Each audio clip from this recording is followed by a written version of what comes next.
everything. We gave it to you.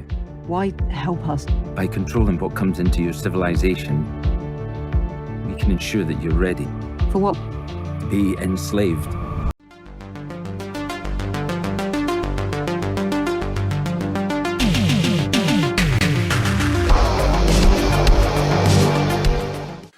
Hi, this is the Professional Amateur Hour coming to you with another review. This week, Leo sent me Beyond Existence.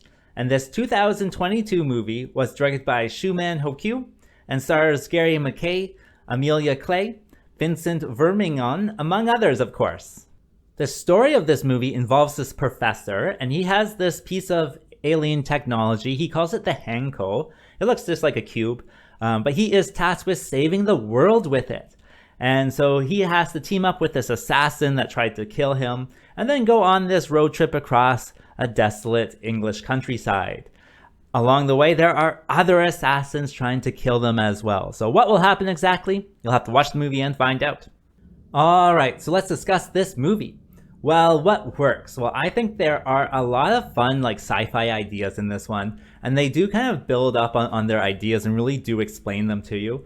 The plot itself kind of reminds me of a book I read called The Three Body Problem. So if you've read that book, you can kind of guess about what the story is. But yeah, I really did enjoy kind of the sci-fi ideas in it and how they're explained. They don't go too far into it. There's still some mystery by the end, but yeah, I thought the ideas were fun. Also, it does have this quality to the story where it's like this big long road trip. And so that does slow down the story. It's definitely like a slow burn movie. And so with this characters in the car always just talking to each other, definitely, you find out lots of information. Definitely a slow burn movie where they're constantly releasing information to you. And so that's good. But sometimes a slow burn movie is what you're feeling, right? So definitely on that day I was feeling, like a slow burn. So just sit back, relax. I think it was raining outside and whatnot. So I had, the time to just chill, right? So, yeah, if that's something you're into, if you're into slow burn sci-fi movies, this should be right for you. In addition, I thought the two main characters worked well together. Most of the time they are, trapped in this car going on this road trip. And so they just have to play off of each other and, work well together. And they definitely do that. So that's good. In addition, I thought the CGI was good as well. With the CGI, it's very minimalist, and they just have it a few times here or there when they need it. And I think it just works so well within the story to really just combine it all and really put it in a neat little package. And so definitely the CGI was definitely, again, minimalist, but works so well within the story.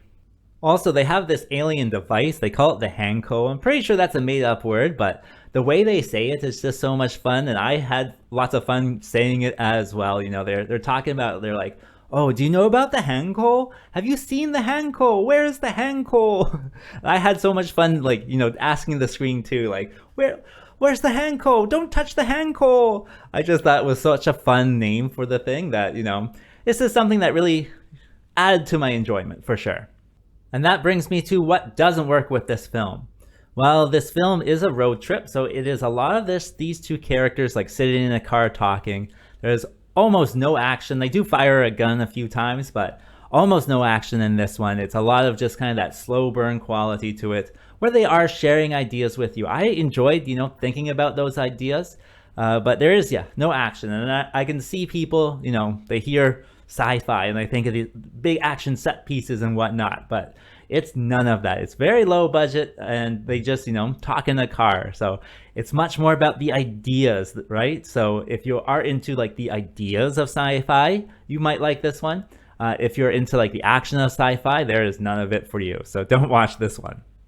In addition, there are some plot points that just don't make any sense. Who sent these assassins? And why does her boss tell her not to kill him anymore? And who is her boss? You think you could think about these things in pre-production and just kind of sprinkle in the answers there.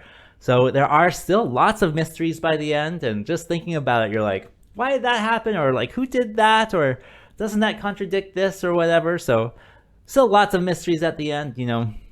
I know that's part of kind of the sci-fi X-Files type of stuff, but it's just something that thinking about it afterwards definitely kind of brought down my score. So who would I recommend this movie for? Well, I think if you're a sci-fi fan and you're into, all the ideas and theories behind your stories, then yeah, you can turn this one on and enjoy it, especially if like a slow burn movie doesn't turn you off. As for a rating, I gotta give it the average score of 5. And having said that, I think that's all I wanted to say. So like and subscribe, maybe even leave a comment, and I will see you next time.